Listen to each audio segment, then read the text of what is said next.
आरो जायफोर इस्यु दङ जि इस्युफोरखौ लानानै सरकारा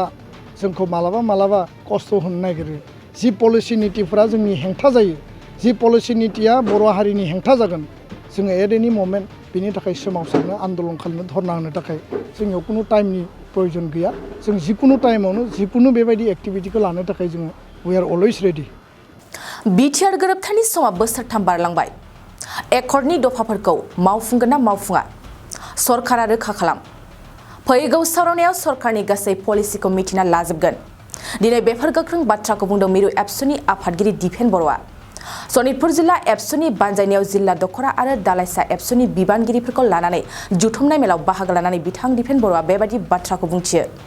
बालुकफुं कमिटिनि हलाव सनितपुर जिल्ला एबसुनि मावफारियाफोरजों जुथुमनाय मेलाव गाहाय नेहाथारि कनेन्द्र बसुमतारी बोसोनगिरि कुंक्रा सोरगियारि लेङाइ आफादगिरि खोरोमदाव औवारी नेहाथारि बिरदाव बर' आरो आफादनि गोबां दैदेनगिरिफ्रा बाहागो लादों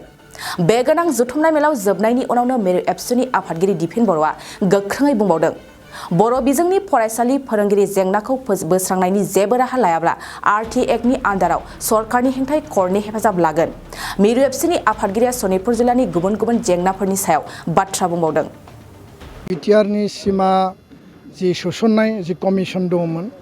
बे कमिसननि गेजेरजों जिखिनि गामि सोसननांगौ बिनि प्रस्ताब बिनि प्रप'जेल बिनि गासैबो कमिसनाव रेडि दङ आरो बे बाथ्राखौ लानानै जों गोलाव सम सावरायबोबाय कमिसना माखासे टाइम टेबोल लादोंमोन बे टाइम टेबोलखौ बिथांमोना मोनबाय गासैबो नथि पत्र डाटा बिसोरनियाव दा मजुद दङ आरो जों बुंदों जे सरकारखौ गासैबो खामानिखौ गोख्रैनो मावनांगौ खारन टाइम लाइना 2024 कन्टिनिउ जायाखै दा बेखौ लानानै जोङो आसाम सरकारनि गिबि मन्थ्रि लोगोसे जोंहा समस्ति वाइसनि जायफोर एमएलए दङ आरो जायफोर रेसपन्सिबल गार्जेन मन्थ्रि आरो एमएलएफोर दङ बिथांमोनजों जों डिसकास खालामगोन डिसि बिथांजों डिसकास खालामगोन बे दिनै नङा गाबोन पजिटिभ लामा ओंखारगोन आरो बेखौ जोङो कुनु कारनाव नागारा कुनु कारनाव जों बेखौ कमप्रमाइज खालामा आरो बेखौ हानाय नंला आरो जानाय नंला होननानै जोङो फावसायनानै थानाय नङा दा बेखायनो हा हुनि एन्टाइटेलमेन्टआ मेजर बेयाव इस्यु सेकेन्ड इस्युआ जाबाय जे भेन्सार स्कुल प्रभिन्सियेलाइजेसन गोबां स्कुला थैलांबाय गोबां टिचार रिटायार जालांबाय गोबां स्टुडेन्टआ खमायलांबाय स्कुला नेचारेलि डेड जानायनि लामायाव दा बेखायनो 6.3नि आधाराव टाइमा बोसोरथाम थांबाय सरकारखौ जों बुंदों जे नोंथांमोना खालामनोबा खालाम आरो खालायाबा खालाया होननानै खोथाखौ बुं जोङो भारत सरकारनिसिम नोंथांमोननि सरकारनि जि मोनसे बे लेहेम मेटारखौ लानानै बा बिथांमोना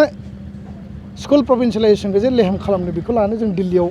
खोथाखौ बुंहैगोन होननानै बुंनायाव बिथांमोना दिनै बेखौ गोख्रैनो मावनाय जासिगोन होननानै जोंनो खोथा होदों जोङो नेक्स्ट डिसकासनाव थाङोब्ला निश्चय बिथांमोना मा पलिसि लादों जों मिथिगोन सरकारि स्कुलाव भेकेन्ट जानाय रिटायार्ड जानाय आरो डेड पस्टआव गोदान टिचार होनांगौ टेट एपइन्टमेन्ट होनांगौ सरकारा होआखै सिंगल टिचार जिर' टिचार दङ इजिएसआव पार्मानेन्ट टिचार गैया स्टुडेन्ट खमायलांबाय बर' मिडियामनि एलपि एमइ स्कुलाव गुबुन एसामिस मिडियामनि टिचार हरनाय बे माखासे थासारिनि थाखाय दिनै सनितपुर जिल्लायाव स्कुलनि अबस्थाया जेरैबायदि मोजां जानांगौ बियो माने जोङो एडभान्टेजखौ मोननो हायाखै जायनि थाखाय जोंनि गार्जेनफोरा बर' मिडियाम स्कुलाव गावनि गथ'खौ होगोन ना होआ बेखौ लानानै गोबां जेंनायाव गोलैनो गोनां जादों नाथाय जोङो मोनसे बिश्वास होदों जों मोनसे ट्रास्ट होदों जे बर' मिडियाम स्कुलाव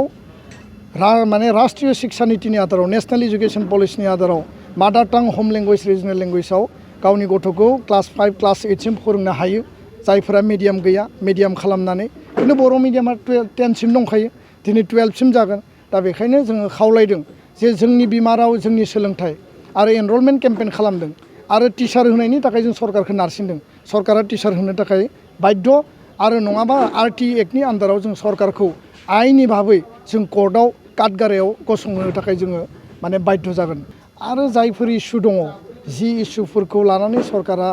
जोंखौ मालाबा खस्थ' होनो नागिरो जि पलिसि नीतिफोरा जोंनि हेंथा जायो जि पलिसि नीतिया बर' हारिनि हेंथा जागोन जोङो एट एनि मोमेन्ट बिनि थाखाय सोमावसारनो आन्दलन खालामनो धरना होनो थाखाय जोंनियाव कुनु टाइमनि प्रयोजन गैया जों जिकुनु टाइमावनो जिकुनु बेबायदि एक्टिभिटिखौ लानो थाखाय जोङो वी आर अलवेज रेडि नोंथाङा सानाय सुनाय बेरामनि जेंनायाव दं नामा जुदि नोंथाङा देहायाव सानाय सुनायजों भुगिनांगासिनो अब्ला नोंथांनि थाखाय गोजोनथाव खौरां नोंथांनि थाखाय दं एसआइ निउर' थेरापि सेन्टार बे थेरापि सेन्टाराव नोंथाङा गोरलैयैनो सानाय सुनाय बेरामखौ फाहामथाय लानो हागोन। ইয়াতে আহি যিটো মানে মই ট্ৰিটমেণ্ট পাইছোঁ লগে লগে মোৰ মনৰ শৰীৰটো মানে একদম ফ্ৰী হৈ গৈছে। খোজ কঢ়াত খুব অসুবিধা আছিলে চাইডটো মোৰ একেবাৰে মানে বহুত বেয়া আছিলে মানে খোজ কাঢ়িব মানে ভালকৈ পৰা নাছিলোঁ। ইয়াত মোটামুটি 3 দিন আহিয়ে মই ভালকৈ খোজ কাঢ়িব পৰা হৈছোঁ। सिं सानाय, आफादावरि सानाय, मोदोम जरा सानाय, आइजोफोरनि जेंना, खर' सानाय बायदि बायदि बेरामखौ बे सेन्टाराव फाहामनाय जायो। एसआइ निउर' थेरापि सेन्टारा चिरांनि बेंटल सापागुरियाव दं। बे सेन्टाराव थानानैबो फाहामथाय लानो हानायनि सुबिदा दं। जुदि नोंथाङाबो फाहामथाय लानो लुबैदोंब्ला नैबे मबाइल नाम्बार 7620160459 नङाब्ला 9476977956 आव थोंजोङै जगाजग खालामनो हागोन।